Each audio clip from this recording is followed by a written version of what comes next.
இந்த கேன்சருக்கான அந்த மரபு வழி மருந்து லிஸ்ட் வந்து அதிகமாயிட்டே போகுது. மஞ்சள் இப்ப சமீபத்துல வந்து சேர்ந்துட்டது பழைய சாதத்தோட தண்ணி. ஐ திங்க் அவரோட குடல் அவர் குடல் அறுவை சிகிச்சை நிபுணர் தான் அவர். முதல்ல இந்த மாதிரி பழைய சாத தண்ணியோ இல்ல ஒரு ஒரு மருந்தை வந்து அப்படியே மருந்தா இல்லாம குணவா சாப்பிட்டு கேன்சர் தடுக்க முடியும். முடியாது.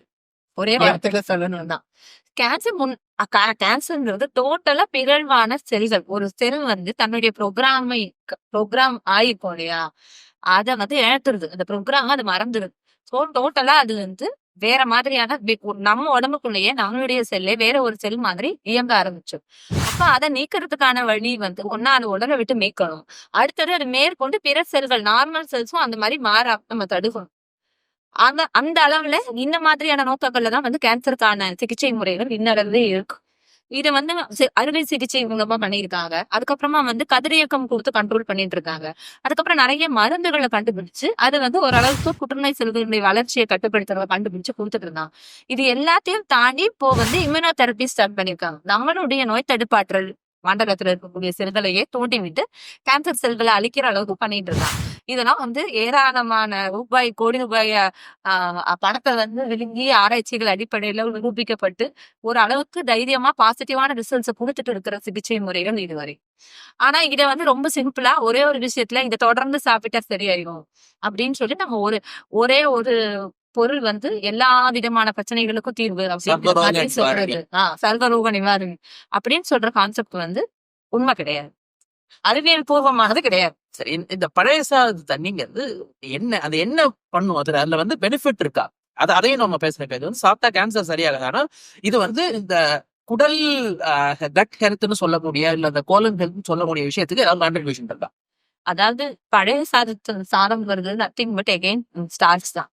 உணவா நீங்க உள்ள எடுத்துக்கும் பொழுது நம்ம உடம்புல இருக்கக்கூடிய பாக்டீரியா என்ன பண்ணுவோம், அந்த ஸ்டார்ச்சை வந்து நம்ம சிதைச்சதுக்கு அப்புறமா அந்த இருக்கிற வேஸ்ட் மெட்டீரியல் அதுவும் அதுக்கு தேவையானதை எடுத்துட்டு உங்களுக்கும் சில நன்மை தரக்கூடிய பொருட்களை கொடுத்துட்டு அது பாட்டுக்கு வாழ்ந்துட்டு இருக்கும் இல்லையா. வெளியில இருக்கக்கூடிய சாதத்துல நீங்க தண்ணி ஊத்தி வைக்கும் பொழுதும் சில வகை பாக்டீரியாவினுடைய வளர்ச்சி வந்து அதுல ரொம்ப கட்டுப்படுத்தப்பட்ட அளவுல அதுல இருக்கும். அது ஒரு மைல்டு ஃபெர்மெண்டேஷன் முந்தின ஸ்டேஜ்னு வச்சுக்கலாம். அதை வந்து இப்ப நீராதாரமா நம்ம எடுக்கும் பொழுதோ இல்ல பழைய சாதத்துல தண்ணி ஊத்தி வச்சு அந்த நீரை அடுத்த நாள் நீங்க குடிக்கும் பொழுதோ உங்களுக்கு என்ன மாதிரியான பெனிஃபிட் இருக்கும் பெரும்பாலும் சொன்னா, நமக்கு வந்து ஃபர்ஸ்ட் இந்த பிளாட்டிங் டைஜஷன் ரிலேட்டட் ப்ராப்ளம்ஸ்ல ஒரு பெட்டர்மெண்ட் இருக்கு. அது காரணம் என்னன்னு சொன்னா இந்த கட் மைக்ரோபயோம் அப்படின்னு சொல்லக்கூடிய குடலில் வாழும் பாக்டீரியாக்களுக்கு அது வந்து ஒவ்வாமையை ஏற்படுத்தாம ஃப்ரெண்ட்லியா இருக்கு. என்ன பொருளெல்லாம் உங்களுக்கு குடல்ல வாழ்ந்துக்கூடிய பாக்டீரியாவை டிஸ்டர்ப் பண்ணுதோ அது எல்லாமே உங்களுக்கு வந்து ஒத்துக்காத ஒரு பொருளா இருக்கும் பெரும்பாலும். சோ அதனால குடலுக்கு இது ஆரோக்கியம் தரக்கூடிய விஷயமான ஆமாம், ஒரு அளவுக்கு ஆரோக்கியம் தரும். ஆனா இப்போ ரெகுலரா ஒரு வருஷத்துக்கு தொடர்ந்து இந்த மாதிரி பழைய சாதத்தினுடைய தண்ணீரையே சாப்பிட்டுட்டு அந்த பழைய சாதத்து தண்ணீரையே சாப்பிடாத ஒருத்தரையும் இது ரெண்டுமே இல்லாம அந்நிய வகை உணவுகள் பீஸா பர்கர் மாதிரியான உணவுகளையும் கொடுக்க வச்சு இந்த 3 குரூப்லயும் நம்ம எடுத்து பார்த்து அவங்களுக்கு வந்து யாருக்கு வந்து இதுல குடல் கேன்சருக்கான வாய்ப்பு அதிகம் அப்படின்னு சொல்லி ஆராய்ச்சி பூர்வமா நம்ம செய்யாத வரைக்கும் இது வந்து தடுப்பு மருந்து இல்லைன்னு சொன்னா கியூர் பண்ணக்கூடிய மருந்து அப்படின்னு சொல்ல முடியாது. இப்ப சமீபத்துல வந்திருந்த ஒரு மருத்துவரனுடைய பேட்டியின்படி அது குடல்ல பெருங்குடத்துல வரக்கூடிய புற்றுநோயை வந்து இந்த பழைய சாதத்துல இருந்து எடுக்கக்கூடிய நீர் வந்து குணமாக்குது. இது வந்து அமெரிக்காவினுடைய ஒரு பல்கலைக்கழக முடிவு ஆராய்ச்சி தாள்ல சொல்லி இருக்கு அப்படின்னு சொல்லியிருந்தார். ஆக்சுவலா புற்றுநோய் செல்களை வந்து இந்த மாதிரி கட் மைக்ரோபயோமை மாத்தி இல்லன்னு சொன்னா வெளியில இருக்க உணவு மூலமா கொடுத்து கியூர் பண்ற மாதிரியான சிகிச்சை முறைகளை தான் இது வரைக்கும் எதுவும் அங்கீகரிக்கவும் படல, முயற்சி செஞ்சு பார்க்கவும் படல. தொடர்ந்து ஒரு மனிதன் வந்து புற்றுநோய் வந்ததுக்கு அப்புறமா பழைய சாதத்துல நீரை ஊத்தி வச்சு சாப்பிட்டுட்டே இருக்காது, அவருக்கு புற்றுநோய் குணமாயிருமா அப்படின்னு சொல்லி இதை டைரக்டா எடுத்துக்கிட்டோம்னா நம்ம இதுல வந்து அதுல இருக்கக்கூடிய ஸ்ட்ரெயின்ஸ் என்ன, இவங்க குடல்ல வந்திருக்கக்கூடிய கேன்சரினுடைய வகை என்ன, ஏன்னா கேன்சர் செல்லிலேயே ஏராளமான வகைகள் எந்த கேன்சருக்கு அது உதவி பண்ணி இருக்கு, இதுக்கெல்லாம் வந்து ஏகப்பட்ட ஆராய்ச்சிகளும் அதுக்கு உரிய தரவுகளும் நம்ம சாம்பிள் சைஸ்ன்னு சொல்லக்கூடிய மனிதர்கள் பாதிக்கப்பட்ட மனிதர்களோட அளவுமே நமக்கு போதுமான அளவு வேணும். இப்படி ஒரு அடிச்சு விட முடியாது. சுருக்கமா சொல்லணும்னா இதை சாப்பிட்டீங்கன்னா இது குணமாயிரும், அதை சாப்பிட்டீங்கன்னா அது குணமாயிரும். எங்களுடைய முன்னோர்கள் வந்து முட்டாள்கள் இல்லை, நாங்க தொடர்ந்து வந்து இது அதனால தான் சாப்பிட்டுட்டு இருந்தோம். அந்த காலத்து வாழ்க்கை முறைக்கு காலையில விவசாய வேலைக்கு போகும் பொழுது அவங்க குழம்பு ரசம் விருந்து பாயசம் வடையெல்லாம் செஞ்சு சாப்பிட்டுட்டு வயல்ல போய் வேலை செய்ய முடியாது. ஸோ அவங்க வந்து ஒரு ஷார்ட் அண்ட் கிறிஸ்பான ஒரு மெத்தட்ல வந்து டக்குன்னு வந்து வீட்ல இருக்கிற பழைய சாதத்தை கரைச்சு சாப்பிட்டுட்டு வெயில் ஏறுற வரைக்கும் போய் வேலையை முடிச்சுட்டு வந்து கொஞ்சம் ஓய்வு எடுப்பாங்க. ஈவினிங் டைம்ல சமைச்சு சாப்பிடுவாங்க. அந்த மாதிரி அவங்க பேட்டர்ன்ல இருந்திருப்பாங்க.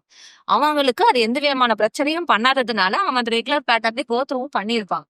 அவங்களுக்கு குடல் புற்றுநோய் இருந்ததா இல்லையாங்கிறதுக்கும் நம்ம கிட்ட தரவுகள் கிடையாது. இதை சாப்பிட்டு அவங்க குணப்படுத்தியிருக்காங்களா முன்னோர்கள் அப்படிங்கிறதுலாம் நம்ம கிட்ட வந்து எந்த விதமான டேட்டாவும் இல்ல.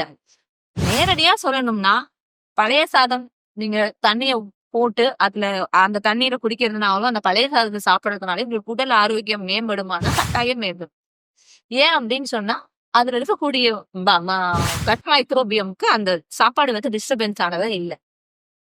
உங்களுடைய பல வருஷமா பழகின ஒரு காலகட்டமும் இருக்கும். மைக்ரோஃப்ளோரா வந்து இங்க இருக்கிறது பழகி இருக்கும். இப்ப நமக்கும் ஜப்பான்ல இருக்கிறவங்களுக்கும் அமெரிக்கால இருக்கிறவங்களுக்கும் மைக்ரோஃப்ளோரா ஒன்னா இருக்குமானா இருக்காது. குடல்ல இருக்கக்கூடிய பாக்டீரியாக்கள் ஒரே மாதிரி இருக்காது.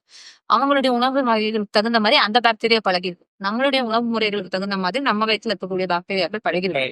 அதன்படி பார்க்கும் பொழுது பழைய சாதம் வந்து ஒரு விதத்துல நமக்கு தொந்தரவு பண்ணாத ஒரு உணவு தான். ஆனா அதே வேளையில அது புற்றுநோயெல்லாம் குணமாகுமானா ஆக்காது. நிச்சயமா. நீங்க உங்களுக்கு வந்து புடிச்சிருக்கு. இத வந்து டெய்லி உங்களால எடுத்து சாப்பிட முடியும்னா, அது உங்க குடலுக்கு வந்து நன்மை செய்யுங்கிறத விட எதுவும் பண்ணாம இருக்கும். அந்த ஸ்டேட்டஸ் கோவ மெயின்டெயின் பண்ணும். ஆனா, இத வந்து ஒரு மருத்துவ முறையா தயவு செஞ்சு எடுத்துக்கிட்டு போயி, நான் அந்த வீட்ல பிரசவம் பார்க்குற கேஸ் மாரி போக வேணாம். இந்த மாரி உங்களுக்கு ஒரு சிக்கல் இருக்கு, இல்ல உங்க உங்க ஃபேமிலி ஹிஸ்டரி இருக்குன்னா, போய் ஒரு டாக்டர பார்த்து அதுக்கு என்ன சிகிச்சை மேற்கொள்ளணுமோ, இல்ல தடுப்பா என்ன பண்ணணுமோ, அத பண்ணீங்க. இத சாப்பிட முடிஞ்சா சாப்பிடுங்க. ஆனா இத சாப்பிட்டதுனால எனக்கு வரவே வராதுங்கிற நம்பிக்கை தயவு செஞ்சு வேணாம். இன்னொரு வீடியோல சந்திக்கலாம். நன்றி.